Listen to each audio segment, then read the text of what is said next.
La necrosis avascular idiopática del escafoides o enfermedad de Preiser es una entidad de la que se han descrito pocos casos. En algunas ocasiones es discutible si se trata de una osteonecrosis espontánea o representa un proceso patológico secundario a enfermedades sistemáticas.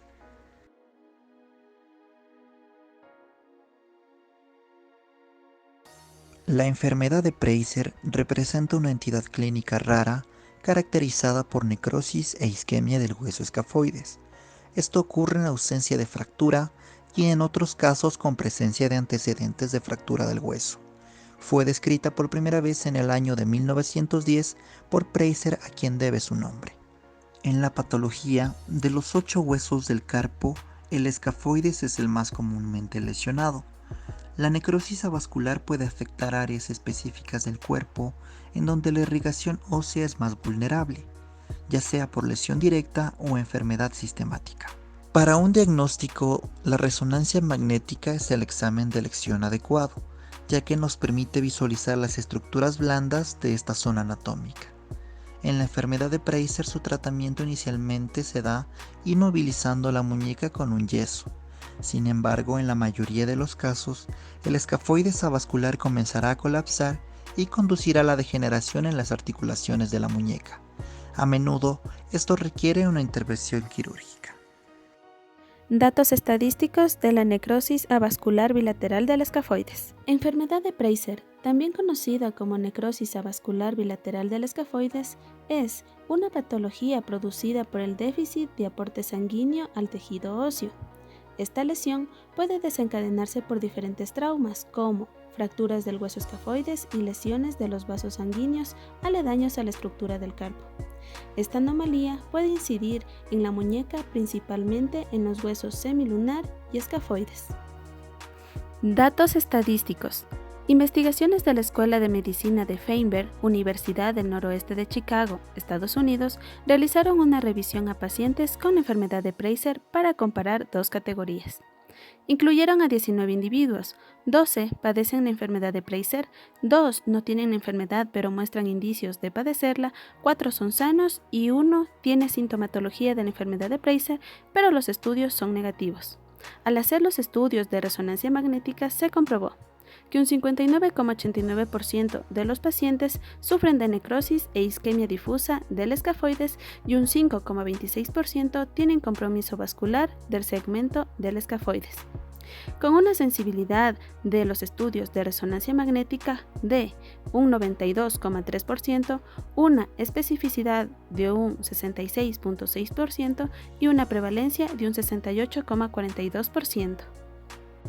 Protocolo para una necrosis avascular en el escafoides. El paciente debe estar recostado de cúbito prono con el brazo afectado extendido sobre la cabeza y colocado sobre la antena. El área de interés comprende la porción distal del antebrazo y la porción proximal de los metacarpianos. Los parámetros más importantes en este estudio son los cortes finos de menos de 3 milímetros, un campo de visión pequeño entre los 80 y 120 milímetros, una antena de superficie para tener una buena relación señal-ruido.